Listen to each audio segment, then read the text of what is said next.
Miembro de la sección de mercantil del Colegio de Abogados.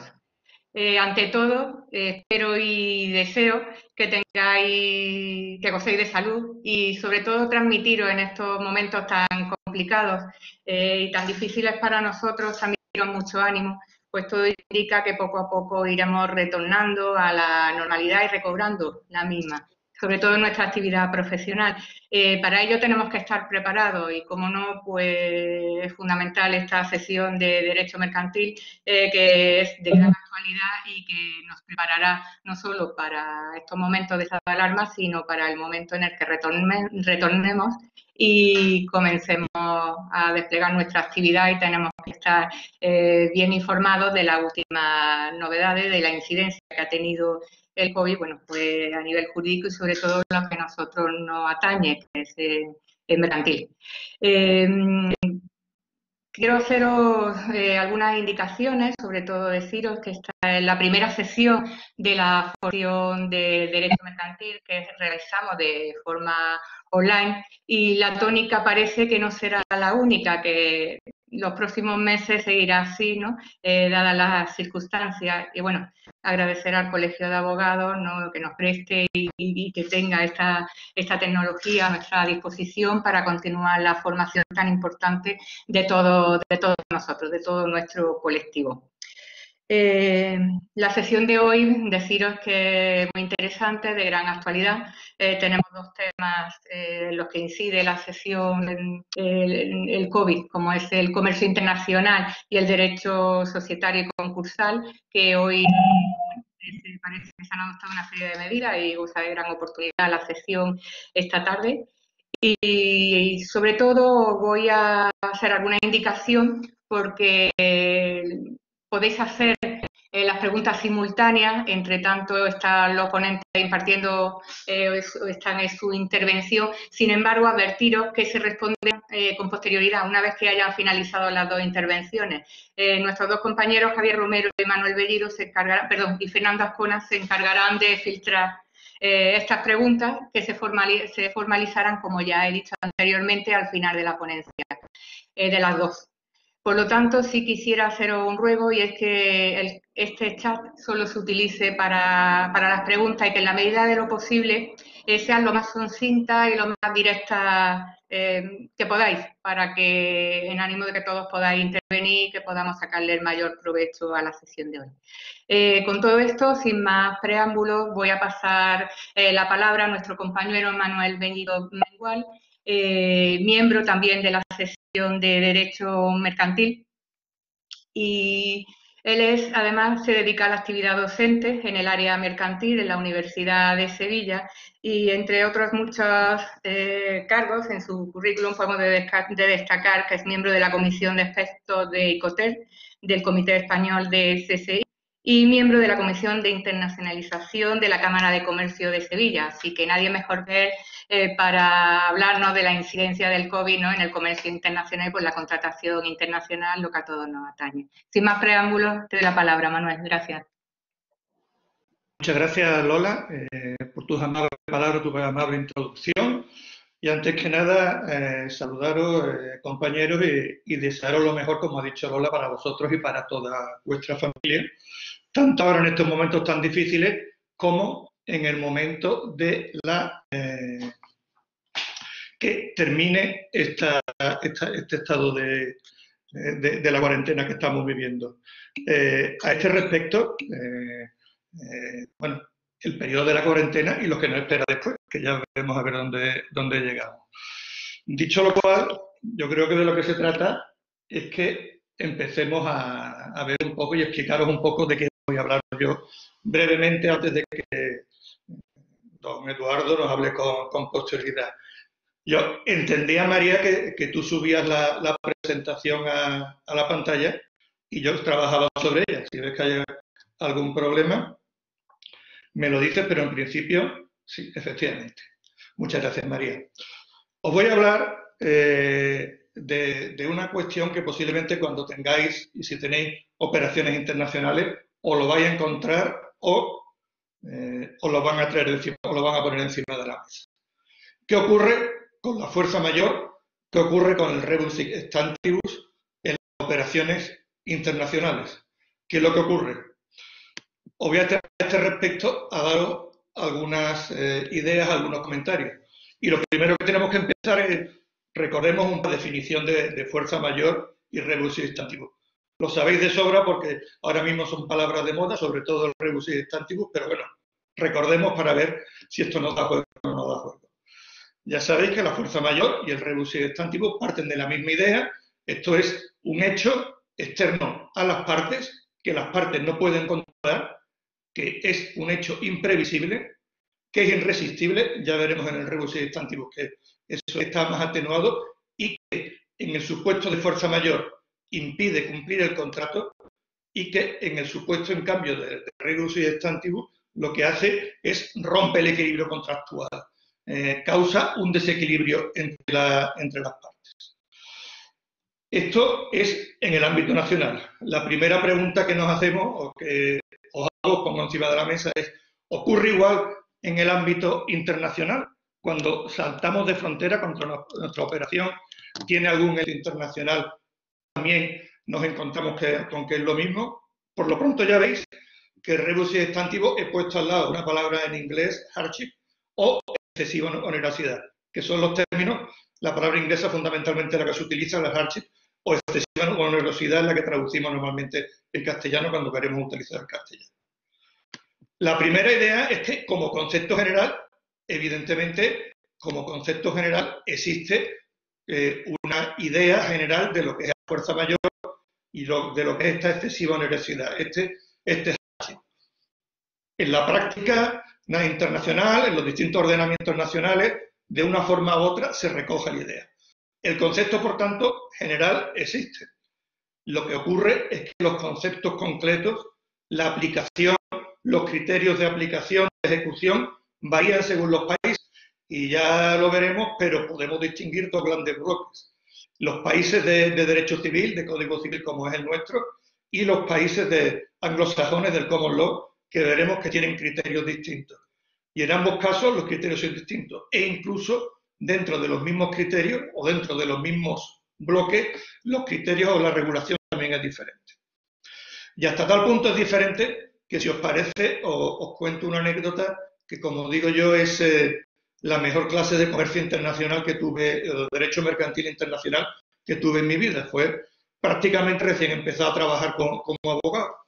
Y me llegó un cliente que era una empresa que se dedicaba a la intermediación en la compra y venta de cereales.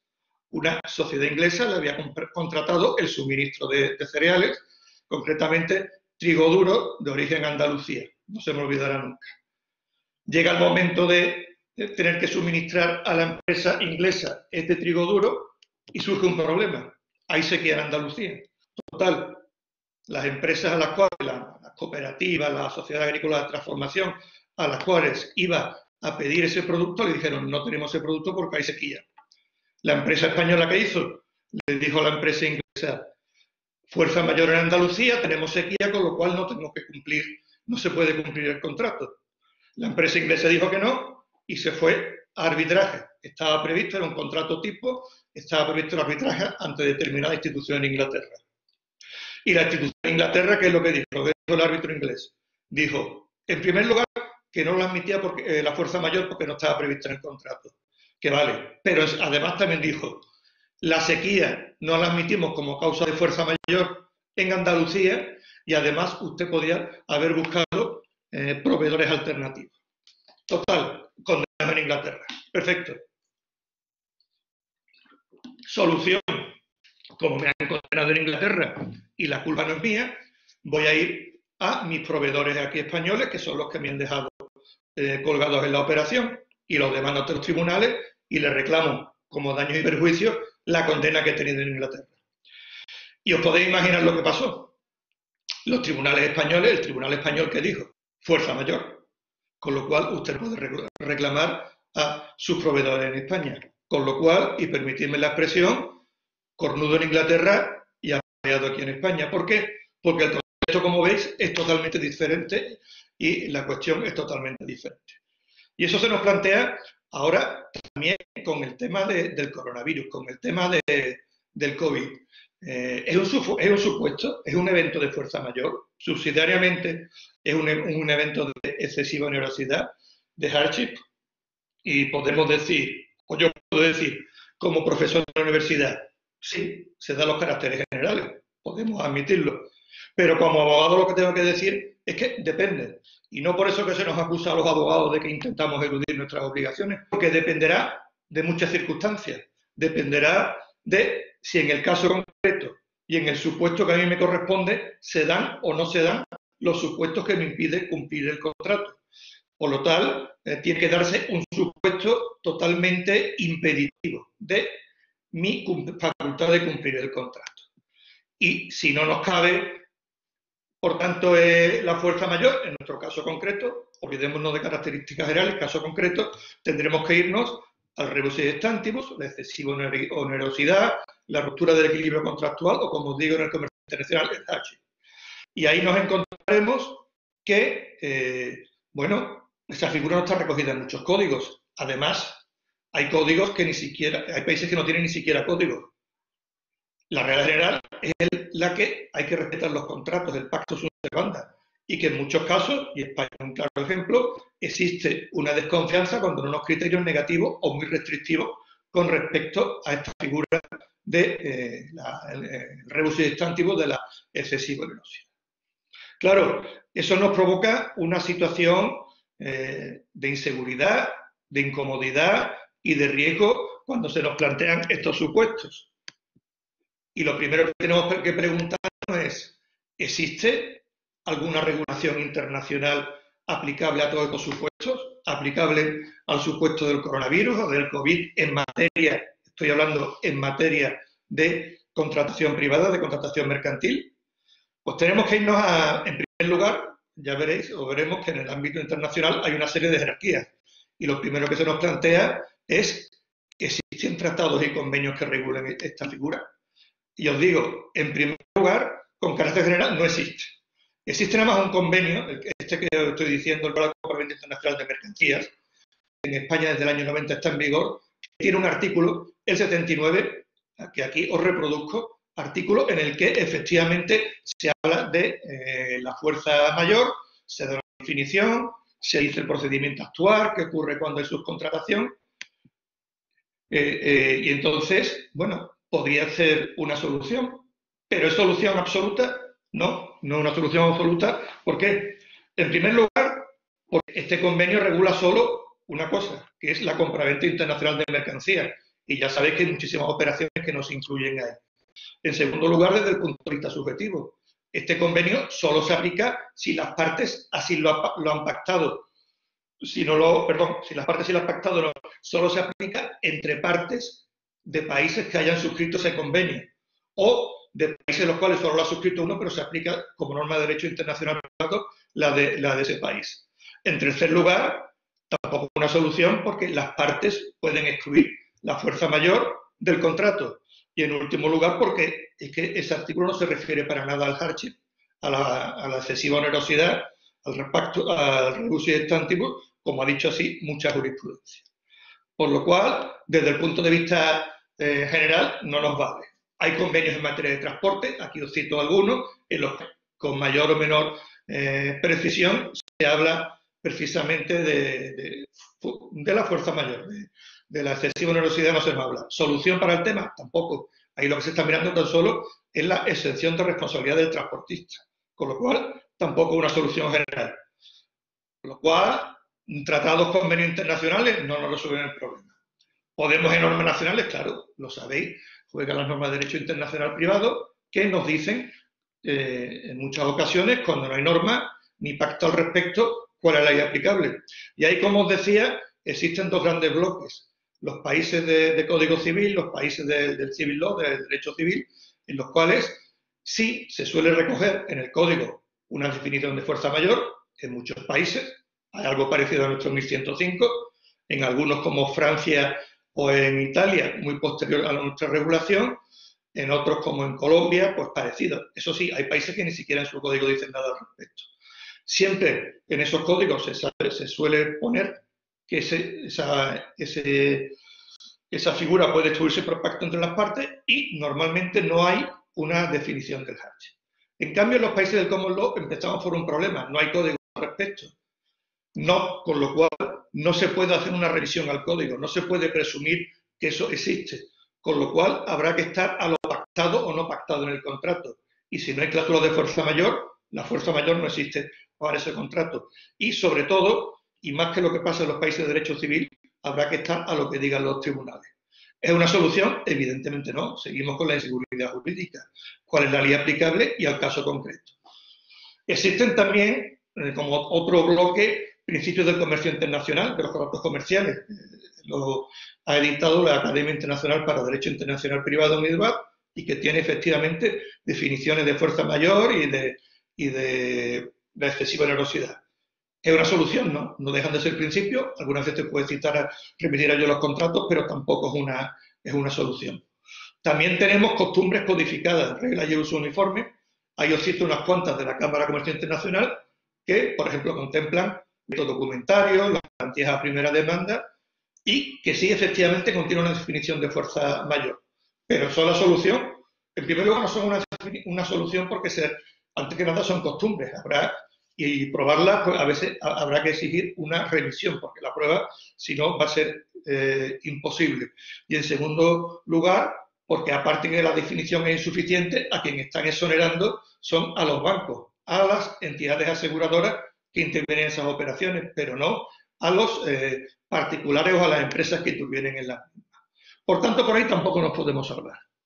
Hay contratos tipo, aquí os cito algunas instituciones que tienen contratos tipo, que con menor precisión contienen cláusulas en materia de fuerza mayor, pero si seguimos esos contratos tipo muy bien, pero habrá que leérselo y habrá que ver lo que contienen al respecto. Mayor importancia es este último bloque que os digo, que son las cláusulas tipo. A este respecto, hay muchas instituciones que tienen, quizás la más importante es la CCI que os ha citado Lola, la Cámara de Comercio Internacional, que precisamente el 16 de marzo sacó una nueva edición.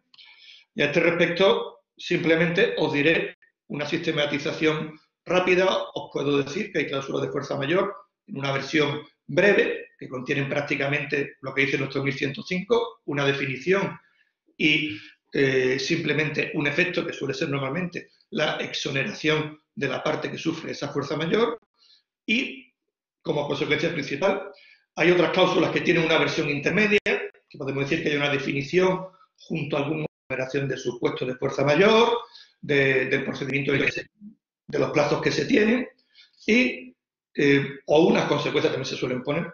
Y después hay las cláusulas más extensas, que podemos decir la versión amplia, que junto a una definición general contienen enumeración de supuestos, más o menos largos. Establecen también qué ocurre en el caso de que la fuerza mayor afecte a nuestro proveedor, a nuestro subcontratista, a nuestra cadena de suministro, si nos exonera o no nos exonera.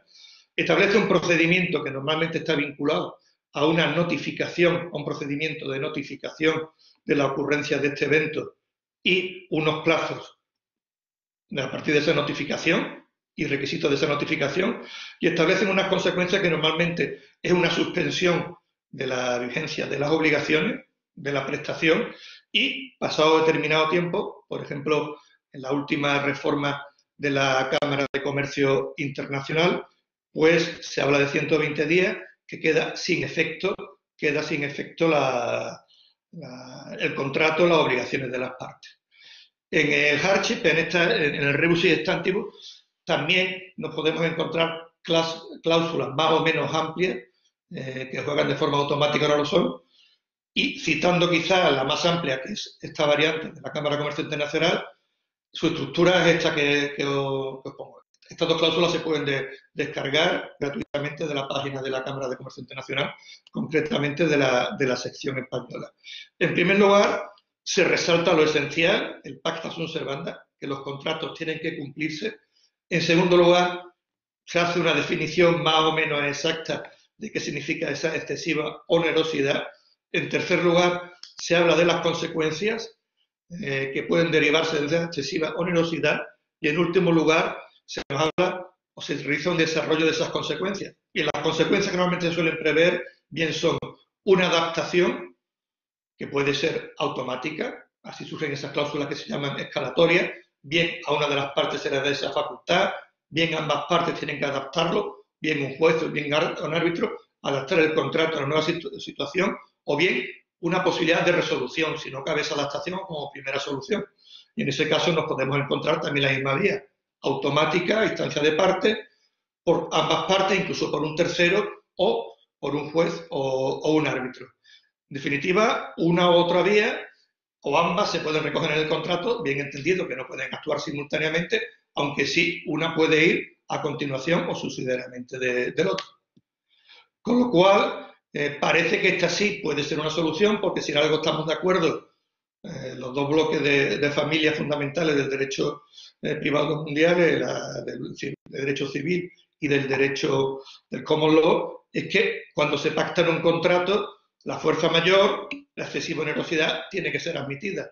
Evidentemente, si incluimos estas cláusulas, aunque sean cláusulas tipo o cláusulas libremente pactadas, ¿por qué no? Rigen evidentemente en el contrato. Siempre que, evidentemente, si os lo digo, que esta remisión, que esta aplicación, que esta cláusula sea completa, esté bien adaptada al contrato. Olvidémonos del copiar y pegar y cortar, que no sea contraria a la norma imperativa que pueda existir y que a la hora de ejecución se prevea un mecanismo de ejecución razonable y que sea posible. Por tanto, mi recomendación es que si podemos, pongamos una cláusula de fuerza mayor, de renegociación o de renegociación en el contrato. Y me diréis, como me dice todo el mundo, bueno, eso a partir de ahora muy bien, y si es posible, pero ¿y qué ocurre con respecto a las situaciones anteriores? ¿Qué ocurre en aquellos contratos anteriores a la producción de esta situación extraordinaria como ha sido y como sigue siendo el coronavirus? A este respecto, yo siempre recomiendo, y así os pongo encima de la mesa, un mecanismo o digamos un procedimiento, una vía de actuación que podemos dividir en 4 bloques.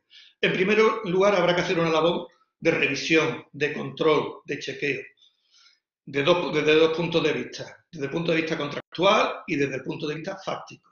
En primer lugar, desde el punto de vista del contrato, tendremos que ver si tenemos una cláusula de fuerza mayor, una cláusula de hardship, y tendremos que ver la ley aplicable y la jurisdicción competente, porque la cuestión, como podéis imaginar, no es una cuestión neutral. Respecto al contrato y a nuestra situación fáctica, tenemos que ver si efectivamente estamos o no estamos ante una situación de fuerza mayor o una situación de desequilibrio contractual, porque no basta una declaración general de que en mi país existe fuerza mayor. No conozco ninguna normativa excepcional en ninguno de los países que he mirado que diga que a partir de ahora se dejan de cumplir los contratos, no es obligatorio cumplirlos y quedan exonerados. Eso no existe en ningún país ni puede existir con respecto al ámbito del derecho internacional, con respecto al ámbito de los contratos mercantiles internacionales. Habrá que ver si nuestros seguros que tenemos cubren o no cubren la operación y habrá que ver si existe o no contratos financieros que pueden verse afectados o de financiación que pueden haber afectado por esa situación. Vinculado a esta revisión tendrá que ser lo de la obtención de pruebas. Tendremos que obtener pruebas de que efectivamente estamos afectados realmente, y para nuestro caso concreto, por una situación de fuerza mayor. Obtención de pruebas, no te hace falta que os lo diga, con las suficientes garantías, no de cualquier forma, el mayor número posible de pruebas, lo más fuerte y con la mayor plenitud que ofrezcan. Y además que sean debidamente conservadas, no que lo tome el cliente y que después se nos pierda. En tercer lugar, habrá que notificar la existencia de un supuesto de fuerza mayor a la otra parte. No notificar de cualquier forma, deberemos notificar en la forma prevista en el contrato y si no de forma suficiente. Habrá que probar el hecho o los hechos que nos afectan en la forma y en los plazos previstos y si no razonable, con un contenido adecuado para que la otra parte sepa que estamos afectados por esta situación y con un valor probatorio que quede prueba que existe la notificación y recogiéndose los actos fundamentales. Y mi consejo, y lo habréis leído en muchas ocasiones ya, no es que haya una sola notificación, que haya tantas notificaciones como sean necesarias, que se esté informando continuamente a la otra parte de lo que se está produciendo. Y en definitiva que sí puede ser que se cree un ambiente de buena relación entre las dos partes al respecto. Cuarta situación o cuarta actuación que debemos hacer, habrá que mitigar el daño en lo máximo posible. Tendremos que realizar actos para intentar mitigar el daño de esa fuerza mayor en lo máximo posible, que si no seremos responsables de los daños y perjuicios.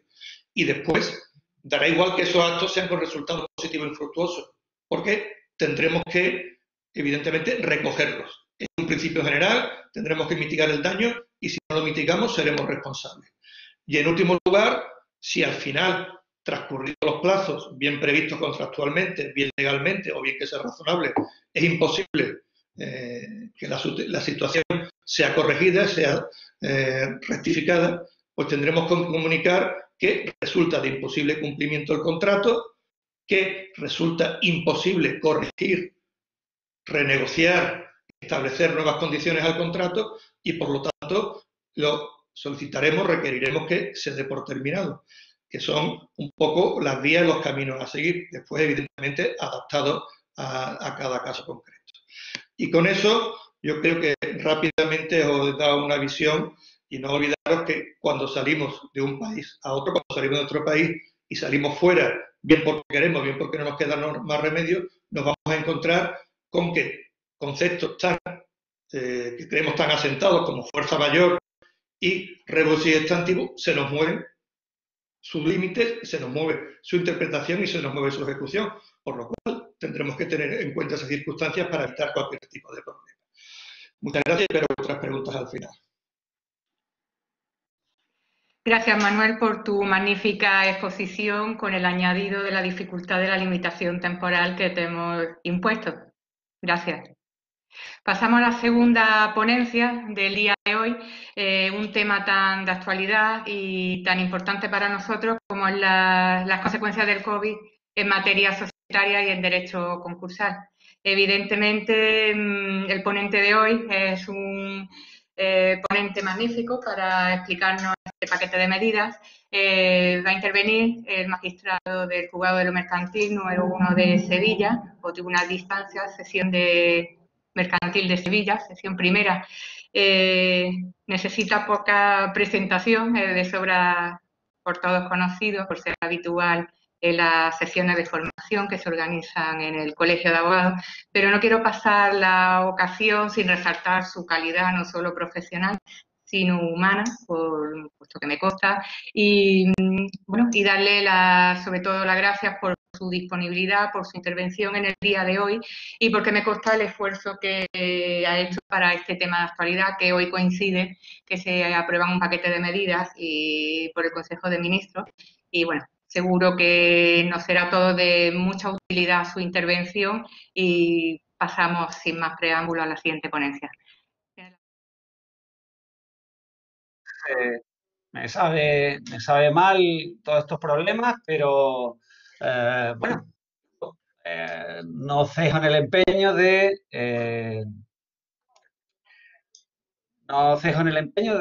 bueno, de intentar dar, digamos, cuáles son las pautas fundamentales del nuevo Real Decreto. Como les he explicado anteriormente, pues estaba esta normativa en vigor. Por un lado, se suspendían los plazos procesales y por otro lado, pues teníamos el artículo 43 que, mientras que durara el estado de alarma, suspendía el deber de presentar concurso. Pues, como digo, ahora, con la nueva normativa, justamente cambia todo lo que teníamos hasta hoy, día 28 de abril. ¿Por qué? Pues porque, si bien es verdad que se suspenden los términos, antes se decía que se reanudarán, es decir, no se ponía el contador a cero y, en cambio, ahora, con la nueva normativa, sí que va a ser así.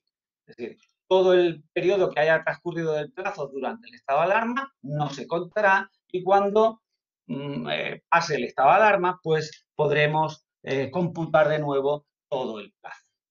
Bien, como decía antes también, si ustedes entienden que hay una cuestión urgente porque pueda deparar un perjuicio irreparable, deben hacerlo constar en los escritos una venta de unidad productiva, una declaración de concurso con ERTE, en fin, los posibles temas que se puedan plantear. Pero eso, como digo, esta norma se mantiene aunque no era estrictamente concursal. Bien, y el artículo 43, pues decía que durante el estado de alarma no había que presentar durante el estado de alarma, el deudor no estaba en la obligación de solicitar concurso, pero este artículo 43 también se deja sin contenido en el artículo, en la nueva redacción del Real Decreto Ley. Yo les decía que esta era la estructura del texto que ha caído en mis manos, creo que corresponderá con la norma definitiva. Eran medidas procesales urgentes, medidas concursales y societarias y medidas organizativas y tecnológicas. Yo criticaba que la norma carecía de un rigor sistemático. ¿Por qué? Pues porque normas que, por ejemplo, nosotros tenemos en el libro tercero de la Ley Orgánica del Poder Judicial relativo a actuaciones judiciales, se desparraman en el capítulo primero y en el capítulo tercero. Como digo, en el capítulo primero, pues se habla de la habilitación de días a efectos procesales. Aquí es donde empezaron, o por lo menos yo tomé conciencia de los problemas de audio. Como decía, se va a habilitar, y esto me parece que es criticable, a todos los efectos desde el 11 al 31 de agosto, es decir, que si les notificamos una sentencia en ese periodo, pues el plazo va a empezar a correr. A mí me parece que esto habría que darle una vuelta porque creo que la conciliación de la vida familiar, y más después de este periodo de pandemia, creo que debe ser un baluarte que debemos respetar. En segundo lugar, en este primer capítulo también se habla del cómputo de los plazos procesales, y como digo, a diferencia de la disposición adicional segunda, no se reanudan, sino que el marcador se pone a cero. Bien.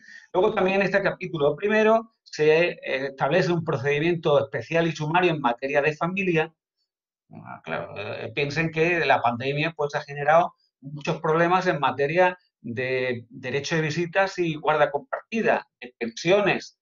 Toda la gente que ha ido a un ERTE ahora, pues igual tiene que cambiar las pensiones o los alimentos que ahora viene obligado a pagar.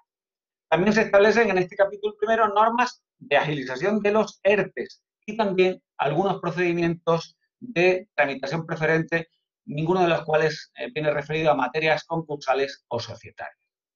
Bien, y en el capítulo tercero, nuevamente se desparraman normas que tienen que ver con actuaciones judiciales.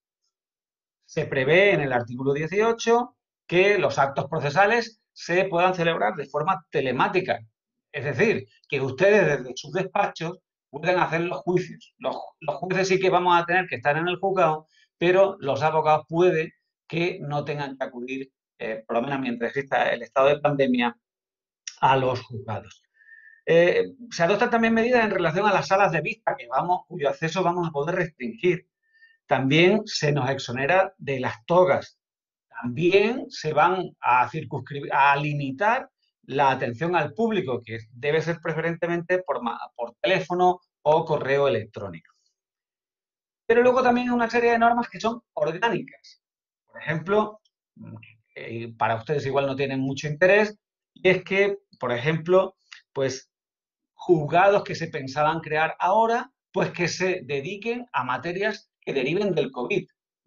Pues no sé si estaremos pensando en ERTES, en procedimientos de reclamación de cantidad en materia de arrendamientos, esto no lo aclara la norma.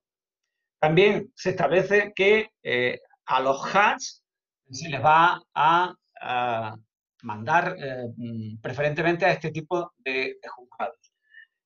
Y se regulan cuestiones como la jornada laboral de los funcionarios. Ahora vamos a funcionar en turnos de mañana y tarde, ¿para qué? Pues para que la gente no esté tan agolpada, tan apiñada y podamos trabajar pues, con las medidas de seguridad que exige la normativa en materia de pandemia. Como digo, es una norma, está publicada en una situación excepcional, inédita, pero me parece que en algunos extremos pues, ha generado cierta desilusión. Bien, voy a pasar al estudio de las medidas concursales y societarias. Fíjense, yo creo que las normas que contiene el capítulo segundo obedecen o podemos organizarlas en tres grupos. Unas que vienen referidas pretenden la continuidad económica de las empresas de concurso. Por ejemplo, se establece la posibilidad del reconvenio. En segundo lugar, se potencia y se incentiva la financiación de las empresas. Ahora, ustedes saben hasta ahora que los préstamos que nos hacían las personas especialmente relacionadas con el deudor eran subordinados los créditos. Bueno, pues ahora puede que esos créditos, si es para levantar un convenio, un reconvenio, sean créditos masa, es decir, mi padre que me presta dinero para reflotar la empresa, el convenio que yo había venido pagando, pero que ahora con el COVID no puedo, pues ese crédito no va a ser subordinado, sino que va a ser masa. Y, por otro lado, en los concursos que se presenten de aquí a 2 años, va a haber dinero, perdón, el dinero que también personas especialmente relacionadas con el deudor pues aporten, van a ser créditos ordinarios.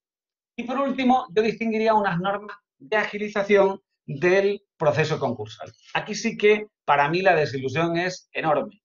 Enorme porque creo que no se acierta. Los jueces de lo mercantil de Sevilla estuvieron muy implicados en la elaboración de propuestas de este tipo.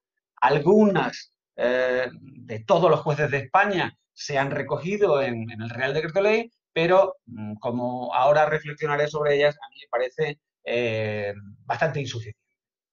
Bien, y hay alguna norma también en disolución de sociedades. Pero antes de entrar en el articulado propiamente dicho, siempre es bueno darle un repaso a las disposiciones transitorias y derogatorias. Aquí, como ven ustedes, se establece un régimen transitorio de las actuaciones procesales, en la disposición transitoria primera, en el que se dice que a todos los concursos en trámite se le va a aplicar esta norma, el Real Decreto Ley, pero lógicamente con el carácter temporal que tiene la norma. Y en segundo lugar, se establecen previsiones en materia transitoria del concurso de acreedores que veremos ahora después. Y por último, como decíamos, la disposición derogatoria única lo que viene es a suprimir ese artículo 43 que hemos visto anteriormente. Como decía, yo agruparía, o el preámbulo del Real Decreto Ley permite hacer 3 bloques. Un primer bloque relativo al mantenimiento de la continuidad económica de las empresas en concurso. Nuevamente yo tengo que criticar aquí el desorden. Fíjense que el artículo 8 habla de la suspensión del deber de apertura de la liquidación. Es decir, el artículo 142, yo estoy deudor en convenio, pero sé que no puedo cumplir. Bueno, tengo que, conforme al 142.2 de la ley concursal, comunicarlo al juzgado para que se abra la liquidación. Esto yo creo que sistemáticamente debería ir detrás del artículo 10, que habla del deber de solicitar el concurso. Pero bueno, fuera de eso, ¿qué novedades presenta esta norma? Bueno, pues fíjense que son novedades importantes, interesantes. Pero fíjense también en la casuística que suponen cada una de esas normas, porque tienen un plazo diferente y un momento inicial y final de cómputo diferente. Por tanto, es una norma que vamos a tener que mirar con mucho cuidado porque, como digo, son distintos los momentos a partir del cual se empieza a contar cada una de las acciones que podemos ejercitar. Bien. En primer lugar, hay una suspensión del deber de apertura de la liquidación. Como digo, el deudor que venía cumpliendo un convenio y ve que no va a poder cumplir, dice la nueva norma que tiene el plazo de 1 año desde la declaración del estado de alarma para pedir esa liquidación. Como ven ustedes, le da una moratoria a la ley al deudor para que se recupere, o en la medida de lo posible, hasta 1 año desde la declaración, no tenga que pedir la liquidación, aunque no pueda cumplir con el convenio. Otra novedad, y es que durante el año siguiente al cese del estado de alarma, va a poder pedir una modificación del convenio, es decir, un reconvenio. Esto me parece que es muy importante, porque no necesariamente tenemos que ir a liquidación, sino que se puede abrir la posibilidad de un reconvenio. Bien, la norma nos dice qué documentación hay que traer, pero es algo importante lo que omite. Podemos encontrarnos convenios de antes de 2015 y convenios posteriores a 2015 que saben ustedes que tenía un quórum diferente. La norma no aclara cuál es el quórum aplicable. Es decir, un reconvenio de un convenio anterior a 2015, ¿qué mayorías necesita? Y un reconvenio de un convenio después de 2015, ¿qué mayorías necesita? Yo creo que debemos estar a la última normativa vigente. Por tanto, sería a la normativa posterior a 2015, pero esto es una laguna que contempla la ley. Bien, y como también la ley intenta parar el golpe del incumplimiento del convenio. Es decir, todos aquellos acreedores a los que no se les ha venido pagando, conforme al convenio, pueden presentar una petición de incumplimiento de convenio. Pero a eso no le vamos a dar trámite hasta que transcurran los 3 meses siguientes al traslado al deudor. Es decir, si un acreedor pide que declaremos el incumplimiento del convenio, de eso debemos darle traslado al deudor, que tendrá en los 3 meses siguientes la posibilidad de pedir un reconvenio. Por tanto, aquí hay otra nueva oportunidad al deudor. Bien, y esto mismo, pero con distintos momentos de inicio y finalización, se establece en el artículo 9 en relación a los acuerdos de refinanciación. El acuerdo de refinanciación dice la nueva ley que hasta un año después del cese del estado de alarma puedo comunicar al juzgado que estoy en negociaciones para modificar la refinanciación. Por tanto, durante el año siguiente vamos a poder modificar el acuerdo de refinanciación. Y también el legislador intenta parar el golpe de todos aquellos acreedores que intentan denunciar el incumplimiento del acuerdo de refinanciación. Dentro de los 6 meses siguientes a que se levante el estado de alarma, de todas esas peticiones de incumplimiento del acuerdo de refinanciación, se va a dar traslado al deudor para que inicie otro periodo de negociaciones para otro acuerdo de refinanciación. Por tanto, como vemos, hay una refinanciación. Se puede refinanciar nuevamente y todo ello aunque no haya transcurrido un año desde el último acuerdo de refinanciación. Saben ustedes que establece la ley, la disposición adicional cuarta, que en términos coloquiales, que uno al año no hace daño, es decir, que solo podemos cada año firmar un acuerdo de refinanciación, bueno, pues eso desaparece. Bien, yo había criticado también el artículo 43 que suspendía el deber del deudor de solicitar el concurso de acreedores mientras que durara el estado de alarma. Bien, pues yo lo criticaba porque efectivamente me parecía un plazo extremadamente breve. Pues bien, ahora el deber de solicitar el concurso se suspende, pero no por un plazo, sino hasta el 31 de diciembre de 2020. A mí este criterio me parece erróneo, porque todavía no sabemos cuándo va a acabar el estado de alarma. Hoy parece que el presidente de gobierno ha esbozado un plan de desescalada, pero todavía no está claro cuándo va a acabar el estado de alarma. Por tanto, fijar una fecha a mí me parece un error. Yo creo que se deberían haber fijado pues 6 meses o un año o 9 meses siguientes al cese del estado de alarma, pero creo que no es bueno poner una fecha. Bien, en segundo lugar, en esa tensión entre el concurso necesario y el voluntario, vuelve la regla que he puesto antes. Es decir, todos los concursos necesarios que se presenten hasta el 31 de diciembre van a esperar a ver si también hasta esa fecha se han presentado concursos voluntarios.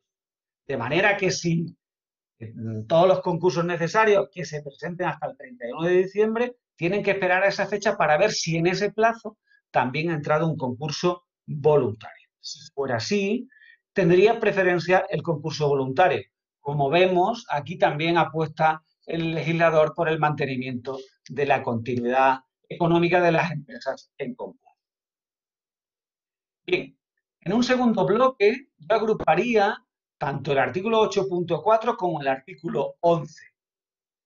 Miren ustedes, como saben, han sido créditos atestados los créditos de personas especialmente relacionadas con el deudor. Bien, pues esto trata de cambiarse con estos dos preceptos. En el primero, en el artículo 8.4, fíjense que se consideran créditos masa todos los créditos derivados de compromisos de financiación o prestación de garantías a cargo de terceros, aunque sean personas especialmente relacionadas con el deudor. Es decir, si yo hago un reconvenio y en ese reconvenio yo hago constar que mi padre me deja un dinero, pues ese crédito va a ser masa. No va a ser subordinado, va a ser masa. Y en el artículo 11 lo que se establece es que todas aquellas aportaciones de capital que se hagan a empresas que en los 2 próximos años vayan a concurso, esos créditos van a ser ordinarios, no van a ser subordinados. Por tanto, como ven ustedes, el legislador pues ya deja de subordinar los créditos especialmente de personas especialmente relacionadas con el deudor. Y en tercer lugar, y aquí sí que para mí la desilusión es tremenda, pues se establecen normas relativas a la agilización del proceso concursal. Fíjense qué novedades nos trae la norma. Nosotros en Sevilla, el artículo 12 del nuevo Real Decreto Ley establece que para todas las impugnaciones de inventario y listas de acreedores que a partir de ahora haya que resolver, incluso de los concursos ahora vigentes, pues solo se van a admitir pruebas de documentales y periciales. Bien, a mí esto, nosotros, concretamente los jueces de Sevilla, pedimos dos cosas en materia de incidentes de inventario y lista de acreedores. Uno, que pudieran dictarse sentencias in voce, y dos, que hasta cierta cuantía no admitieran recurso.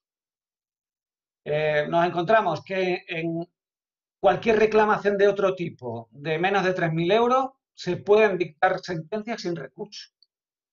Pues nosotros creemos que eso agilizaría mucho toda la tramitación de los inventarios y de las listas de acreedores. Bien, y aquí surge una duda. Si los medios de prueba son limitados, lo que se resuelva en estos incidentes va a tener cosa juzgada. Bien, yo entiendo que sí, porque el artículo 189 lo establece expresamente, que todos los incidentes generan cosas juzgadas. Pero no me parece un progreso que se limiten los medios de prueba, porque puede haber incidentes de inventario de lista en que se diga o que resulten necesarios otros medios de prueba. Por eso creo que no es acertada la norma.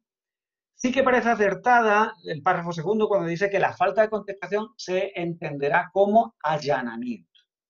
¿Cuántas veces hemos tenido que resolver incidentes en que el demandado, la administración concursal aquí, ni siquiera se ha opuesto? Otra norma interesante es el artículo 13 del probable Real Decreto Ley nuevo, en el que se establece una serie de asuntos que deben tener una tramitación preferente. Este artículo a mí me parece innecesario. Todo juez de lo mercantil sabe que hay determinados asuntos calientes, determinados asuntos que necesitan una tramitación preferente. Bueno, ¿cuáles son los que establece el legislador? Pues ventas de unidades productivas, laborales, modificación de convenio, medidas cautelares, homologaciones de acuerdo de refinanciación. Esto no hace falta decirlo. Esto ya lo sabemos nosotros. No era necesario. Bien, el artículo 14 establece que dentro del año siguiente a la finalización del estado de alarma, todas las subastas van a ser extrajudiciales. se intenta sacar del juzgado también estas subastas. Bien, dice la norma, aunque el plan de liquidación estableciera otra cosa. La duda es, ¿habrá que modificar el plan de liquidación? Yo entiendo que no. Yo entiendo que, ustedes ya saben que nosotros en todo caso intentamos disuadir de las subastas judiciales, pero en todo caso yo creo que si en el plan se hubiera contemplado la subasta judicial, simplemente con comunicar que se va a hacer una extrajudicial al amparo de esta norma ya sería suficiente. En el artículo 15 hay otra norma para mí innecesaria, que es la aprobación del plan de liquidación. Lo único que viene a decir la norma es que seamos rápidos en la aprobación del plan de liquidación o en la presentación a los acreedores para que formulen alegaciones. Esto no hace falta decirlo. Lo que hace falta, creo yo, es haber dado un plazo tal vez para que los planes de liquidación ya aportados se puedan actualizar.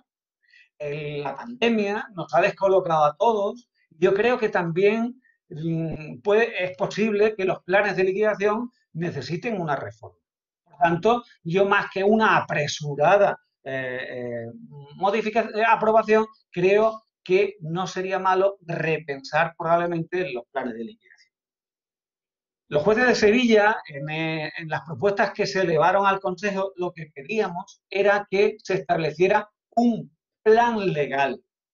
Es decir, y distinguíamos dos tipos de planes. Uno para patrimonios, masas activas pequeñitas, en que debía tramitarse la liquidación con una licitación pública por parte de la administración concursal, y luego ya pues un plan de liquidación más extenso para otras masas activas mayores. ¿Por qué proponíamos eso? Pues porque perdemos mucho tiempo en la tramitación de las observaciones del plan de liquidación.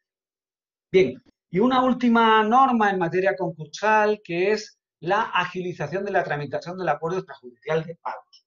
Miren ustedes, yo creo que el acuerdo extrajudicial de pagos ha fracasado porque no se incentiva a los profesionales que deben trabajar en ello, es decir, al mediador concursal. Es imperiosa la necesidad de poner en marcha la cuenta arancelaria, que ya está prevista legalmente en la ley concursal. Y también que cobren con cargo a esa cuenta arancelaria los mediadores concursales. Esto es una patata caliente que tiene el Ministerio desde hace mucho tiempo sin resolver, pero que yo creo que es urgente. Nos encontramos con que muchísimos acuerdos extrajudiciales de pago no llegan a buen puerto. También es verdad porque el deudor no aporta nada, pero porque no se acepta por parte del mediador concursal. Bien, pues la ley establece la posibilidad de sancionar a ese mediador concursal que no acepta sin justa causa. Bien, esta norma yo creo que cuando menos debería ir acompañada de la cuenta arancelaria. No solo se incentiva a la gente sancionándola, sino todo lo contrario, motivándola con la retribución de su trabajo. Además, yo creo que esta norma tiene un defecto grave. Se expulsa al mediador de la lista y eso admite recurso. Yo creo que eso admite recurso cuando menos ante el juez del mercantil. Pero esto es una omisión de la norma que puede dar lugar a muchos problemas. Bien, como ven ustedes, he intentado hacer una síntesis de todas las novedades concursales que trae este nuevo Real Decreto Ley, con lo que ahora pues me quedaría, bueno, también hay una norma en relación a la suspensión de la obligación de reducción del capital por pérdidas. Bien, se trata nuevamente de preservar la continuidad de la empresa, de manera que cuando las pérdidas minoren el patrimonio neto por debajo de las 3/4 partes del capital social en las anónimas, saben ustedes que hay que reducir el capital. Pues tanto a esos efectos como a la disolución por pérdidas cualificadas, establece la norma que no se deben tener en cuenta las pérdidas de 2020. La norma, como vemos, encaminadas al mantenimiento de la continuada de la actividad societaria. Y por último, yo les quisiera hacer alusión a unas normas de derecho societario.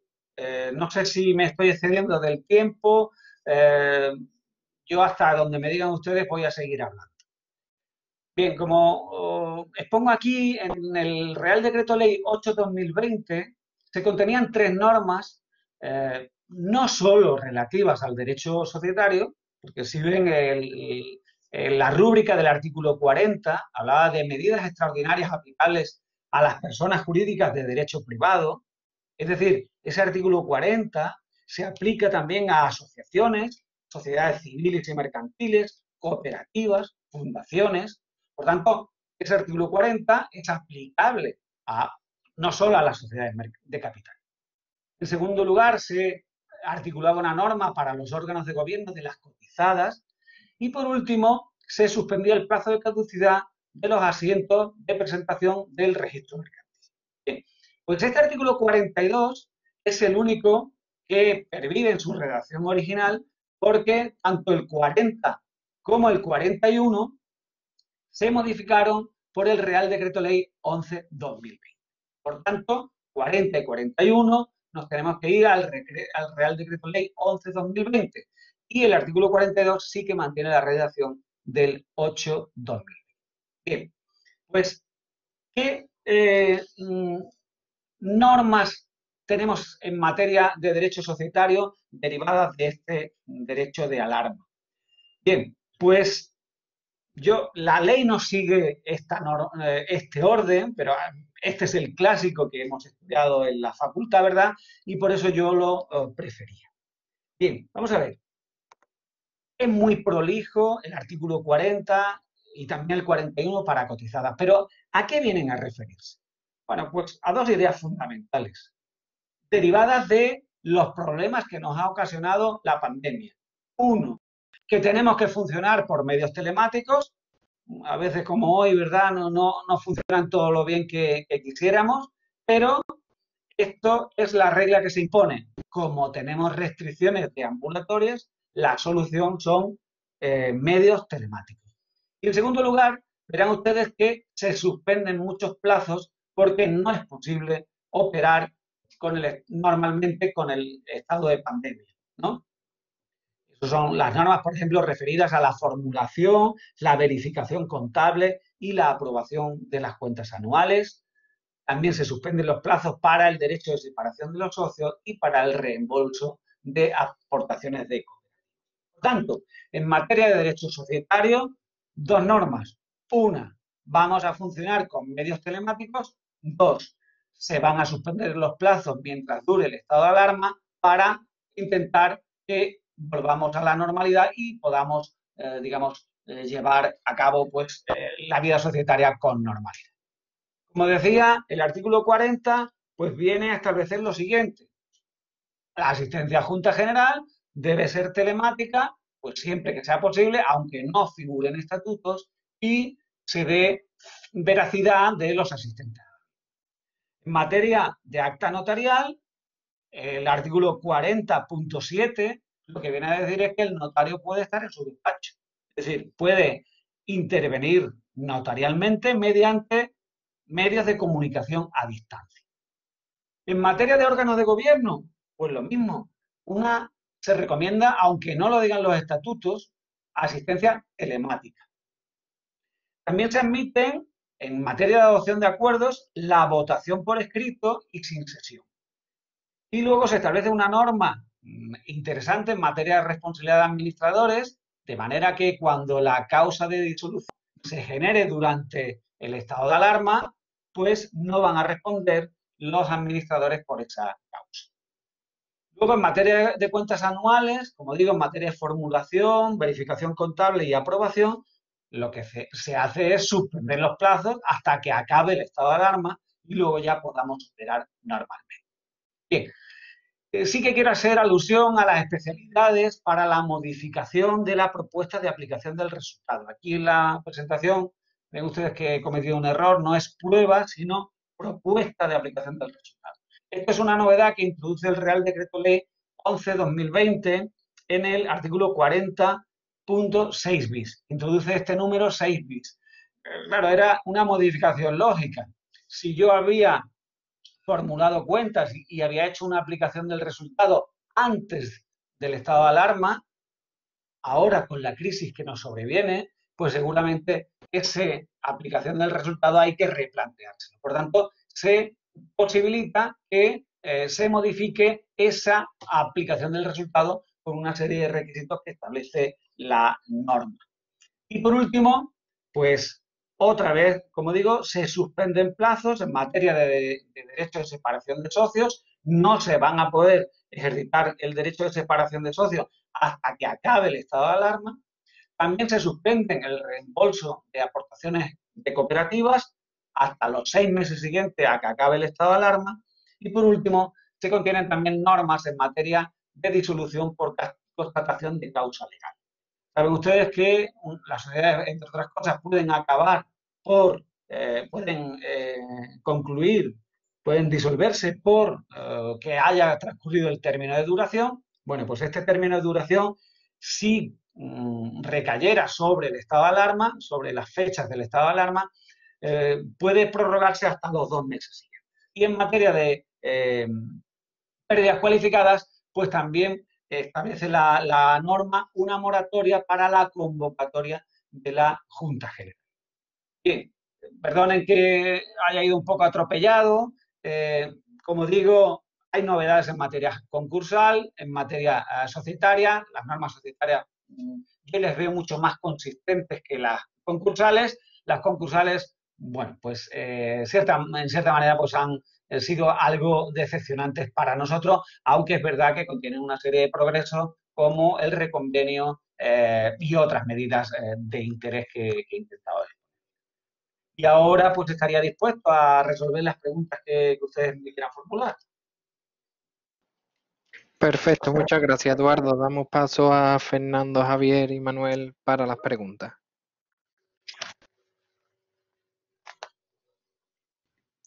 Eduardo, no vayas a colgar, ¿vale? ¿O no? Estupendo.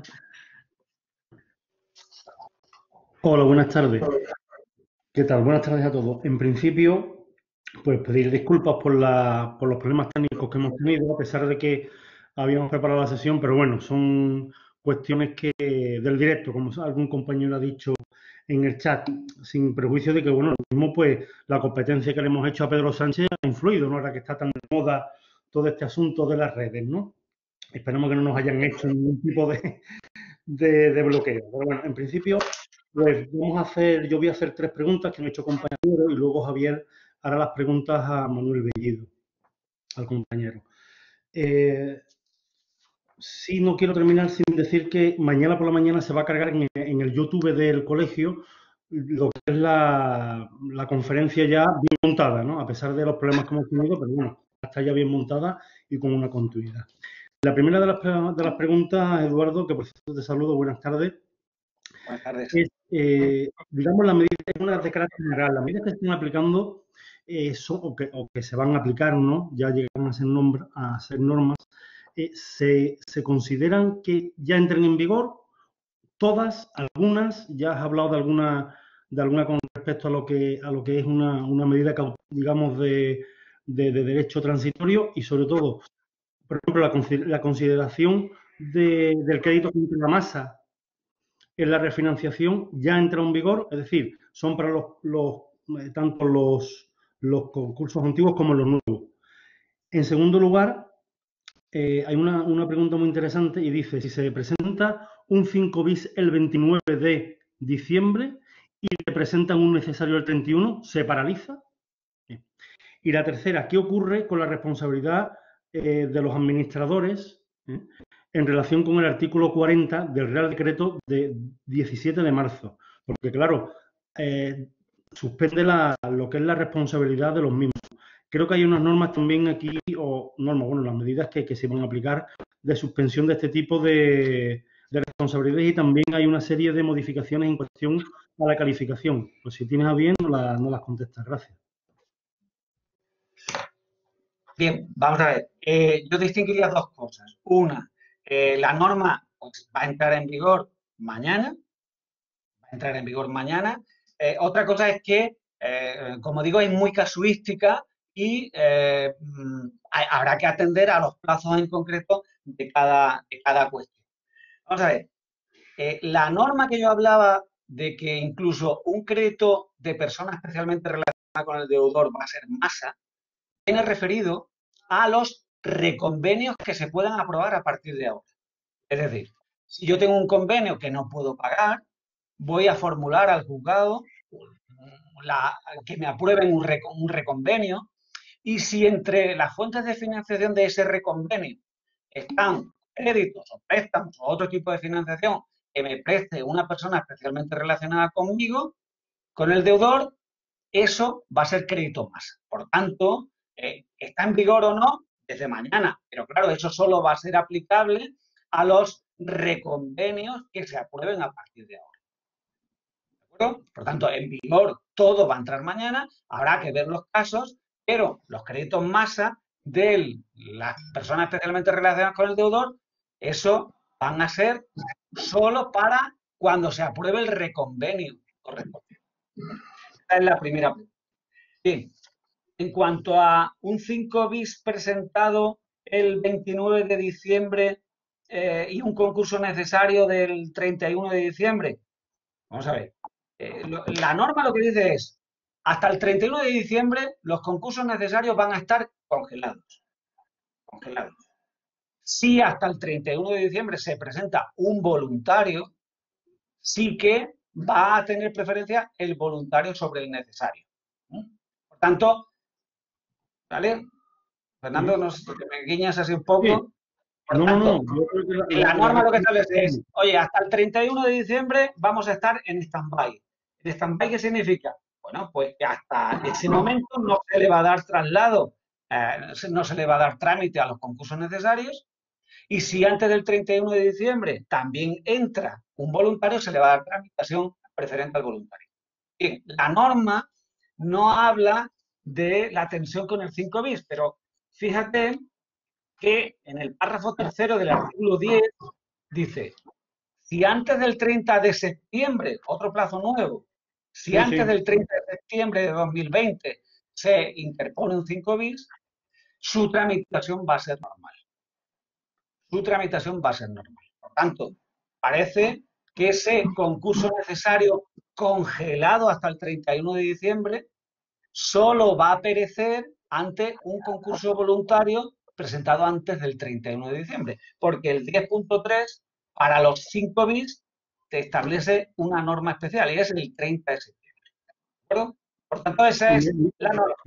Me hacen una pequeña aclaración de si ese concurso se ha presentado el 10 de septiembre y nosotros presentamos presentamos el 29 de diciembre el 5 bis. Es decir, el concurso se ha presentado en septiembre y nosotros el 5 bis en diciembre. Creo que sería la misma solución, ¿no? El necesario en septiembre y el 5 bis en diciembre. Yo creo que no vale. Yo creo que ese 5 bis no para. Porque el 5 bis tiene una norma especial. Es hasta el 30 de septiembre proteges al deudor. Pero en la tensión, concurso necesario, concurso voluntario, es el voluntario el que hay que presentar al 31 de diciembre para parar al necesario. Yo creo que el 5 bis tiene un régimen especial. Y la última pregunta, que era relativa al artículo 40, pero no me ha dado tiempo a... Es simplemente cómo digamos, a las nuevas normas están evaluando cuál es la responsabilidad de los administradores con respecto a la no presentación o la responsabilidad por este 5 bis. Por este concurso y sobre todo, digamos, la nueva normativa sobre calificación. Vamos a ver. En materia de responsabilidad del 367, el artículo 40, párrafo 12, es muy concreto, que dice, el administrador no va a responder cuando se den dos requisitos: causa de disolución durante el estado de alarma y deudas durante el estado de alarma. Es decir, tampoco es un periodo tan amplio. Lo que hace la norma, el 40.12, es proteger al administrador en ese caso, cuando la causa de disolución se da durante el estado de alarma, y cuando la deuda se ha contraído durante el estado excepcional de alarma. Si no se dan esos dos requisitos, pues hay que entender que sí que va a responder el administrador societario. Le paso la palabra a Javier, que creo que tiene alguna pregunta para Manuel, ¿no? Sí, buenas tardes a todos. Muchísimas gracias por la asistencia y como ya os he dicho, espero que todos estéis bien, al menos de salud física, porque la salud mental, en fin, ya empieza a flojear por algunos lados. Tengo un par de preguntas para Manolo Bellido y algunas otras en cuestiones societarias para Eduardo. Por dejar descansar un poco a Eduardo, lanzo las dos o tres preguntas que tenga Manuel Bellido. Las digo como ha hecho Fernando, las digo una detrás de otra, Manolo, y tú las contestas, ¿vale? ¿Manolo? Sí, aquí estoy, no te preocupes, no me... Vale, perdona. Bien. Pregunta un compañero que en un supuesto de pandemia como este, generalizado, de nivel mundial, si la aplicación de la fuerza mayor como excusa para el cumplimiento de las obligaciones de un contrato mercantil internacional sería viable aunque no estuviera prevista en el contrato expresamente. Eso por un lado. Por otro lado, preguntan que cuál sería el valor probatorio de los certificados de fuerza mayor en el cumplimiento de un contrato internacional. Esas dos preguntas específicamente vienen destinadas a ti, Manolo. De acuerdo, pues rápidamente, en cuanto a la primera cuestión, una declaración general de fuerza mayor no existe. O sea, no confundamos una declaración de fuerza mayor a efectos laborales, a efectos administrativos, que el mismo este decreto de 20 de abril lo dice así en la exposición de motivos, con la situación concreta de fuerza mayor que afecte a una parte determinada. Es un tema muy discutido, muy discutible, estaba en varios webinarios, no solo en España, sino en otros países, y es un tema que se discute. Hay países en los cuales incluso las normas que han dictado llevan el tema de la palabra fuerza mayor, incluso en el enunciado. Bueno, pues ni aun en esos casos, creo personalmente que una declaración general basta. Habrá que verlo en el caso concreto, porque aun en supuestos como este, de una pandemia general y universal, habrá que ver a quién le afecta o a quién no le afecta. En principio, hablando de nosotros los abogados, podemos sacar perfectamente escritos judiciales, podemos hacer contratos por mucho que haya una situación de fuerza mayor. No es lo mismo con respecto al dueño de una empresa de restauración, aunque bueno, me imagino que mis compañeros ya habrán visto casos que aun en supuestos de los contemplados en el artículo, en la disposición, pues el listado de casos del decreto de 14 de marzo, aún así se está negando la fuerza mayor, por ejemplo, a efectos de contrato de arrendamiento, diciendo que el arrendatario podía hacer actividades alternativas. Y en cuanto a la segunda cuestión... Perdona, Manolo, te interrumpo porque al hilo de esta pregunta, y concretando más el tema, pregunta un compañero que si existiendo fuerza mayor acreditada, entiendo, en el ámbito laboral, por ejemplo, una resolución positiva de un ERTE, ¿sería esto suficiente o sería esta circunstancia prueba suficiente de la existencia de fuerza mayor en el ámbito mercantil?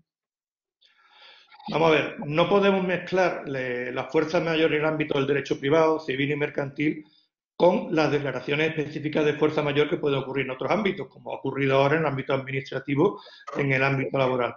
Habrá que ver el caso concreto, habrá que ver hasta qué punto ese ERTE afecta a la capacidad de cumplimiento de la obligación por la empresa afectada para tomar esa decisión. Pero yo recuerdo en el pasado, y no en esta situación tan tremenda como ahora, que se han rechazado como supuestas de fuerza mayor, pues concursos de acreedores de aquella suspensiones de pago, quiebras o situaciones, como he dicho, de sequía. O sea que no podemos hacer esa identificación. Y en cuanto a la segunda cuestión que me plantea, los certificados de fuerza mayor, es algo que en el ámbito interno no estamos acostumbrados en España, en otros países como por ejemplo Italia sí, ha habido normativa ahora específicamente, que son documentos que suelen emitir entidades públicas declarando que alguien está en situación de fuerza mayor. Aquí en España, la Cámara de España acaba de sacar una declaración responsable en este sentido, que ya veremos si tiene o no valor en extranjero. Yo me temo que no va a tenerlo en el extranjero. China, por ejemplo, ya lleva más de 10.000 emitidos cara al exterior, unos certificados que míralo por curiosidad en Internet y son verdaderamente mínimos. En cambio, en Rusia se hacen estudios muy detallados y pueden llegarse a la conclusión. Por lo tanto, prueba, sí. Prueba única, no. Valor probatorio habrá que ver en cada caso concreto. De acuerdo, muchas gracias. Para Eduardo tengo un par de preguntas. Una con carácter, digamos, de carácter procesal, que pregunta una compañera que si en relación a las nuevas medidas de agilización procesal que se van a aprobar, el reinicio de los plazos de los cuales hemos hablado en la exposición se refiere únicamente a los procesales y no se aplicaría a los de caducidad y prescripción que venían suspendidos por el decreto que aplicó el estado de alarma. Y la segunda pregunta, que creo que es bastante interesante, es sobre, sin perjuicio de que no aplica las causas de separación o las causas del derecho de separación que se puedan producir y hasta que finalice el estado de alarma y sus prórrogas, que si no hubiera sido deseable una suspensión del derecho de separación por falta de distribución del dividendo, exactamente, del dividendo del artículo 348 bis de la Ley de Sociedades de Capital, como se dio en su caso cuando la anterior crisis financiera, a partir del 2008.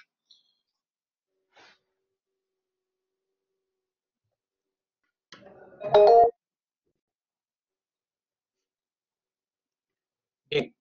A la primera pregunta, efectivamente, la norma solo viene referido a los plazos procesales. No viene referida a la disposición adicional cuarta. Si leemos la exposición de motivos, que ahora no sé dónde la tengo, se refiere precisamente solo a la suspensión de los plazos procesales. Ahí el criterio sí que cambia, pero en materia de plazos materiales, de prescripción o caducidad, no hay norma y, por tanto, se mantiene completamente en vigor la disposición adicional cuarta.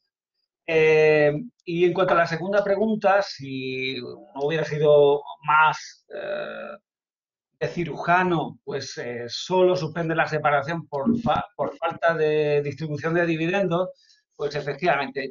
De todas formas, yo creo que lo que ha pretendido el legislador es dar a las sociedades un espacio de confort más amplio, no solo, quiero decir, y ha querido referirse a todas las posibilidades de separación del socio. No ha querido, entiendo que dada esta situación inédita, tan extraordinaria, pues creo que no ha querido circunscribirlo solo a la separación por falta de distribución de dividendos, aunque en realidad pues es la causa más lógica en este momento de pandemia, ¿no?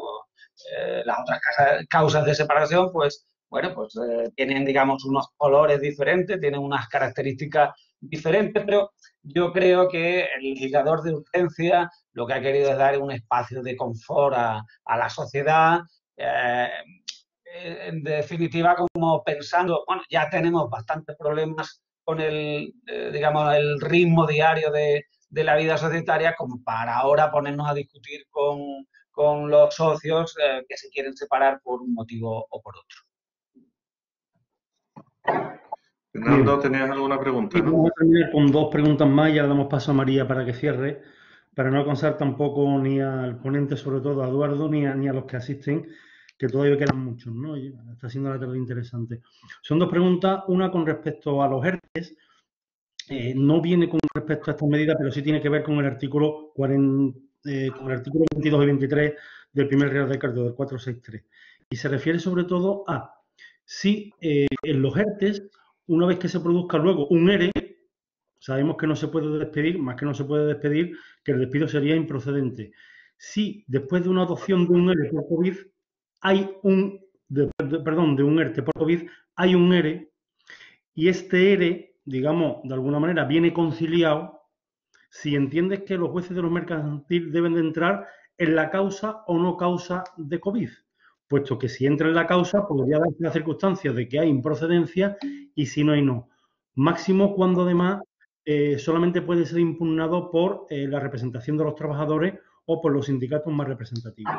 Y la segunda es un comentario con respecto a los medios de prueba del incidente.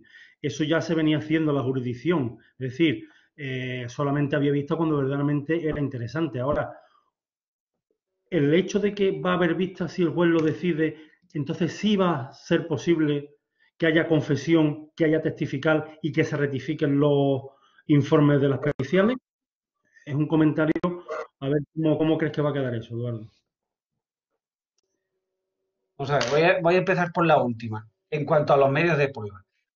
Vamos a ver, yo creo que la ley acierta en una disposición que tal vez yo no he comentado, y es que solo va a haber vista cuando, digamos, se hubiera pedido la prueba con la demanda y con la contestación. En esto discutía yo mucho con mis compañeros de aquí de Sevilla, porque ellos decían que con una mera petición de vista que había que señalar y que ya allí en el acto de la vista ya se dijeran qué pruebas se iban a articular. Yo no era partidario de esa visión.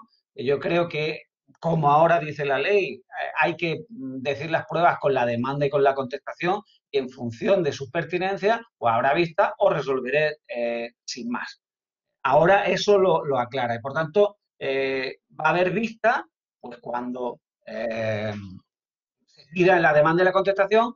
Bueno, pues vamos a ver. Lo que pasa es que, como digo, yo creo que erróneamente el legislador solo dice que va a haber pericial y documentales, ¿no? Y dice, además, sin que sea necesaria la celebración de vista, salvo que el juez del concurso resuelva otra cosa.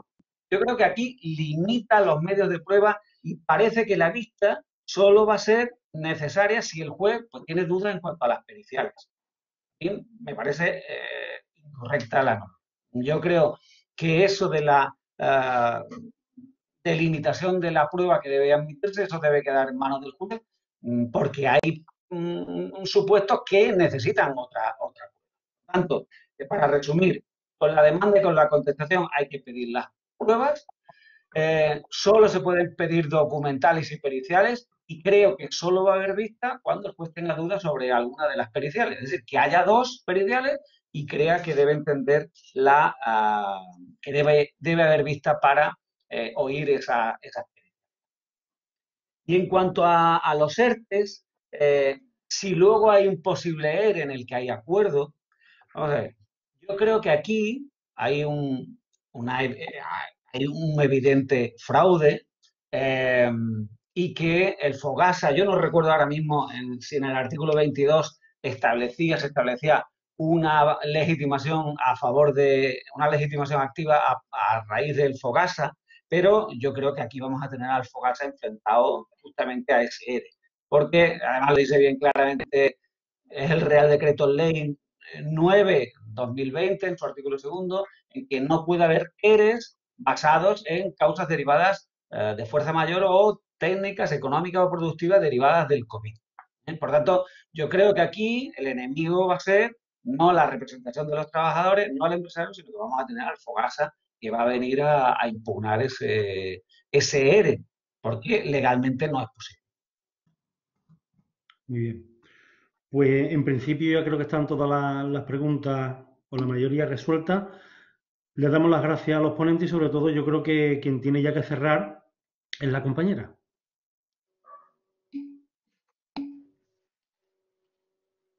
Lola, si le dais paso. Pues sin duda, sí, ¿me oís? No.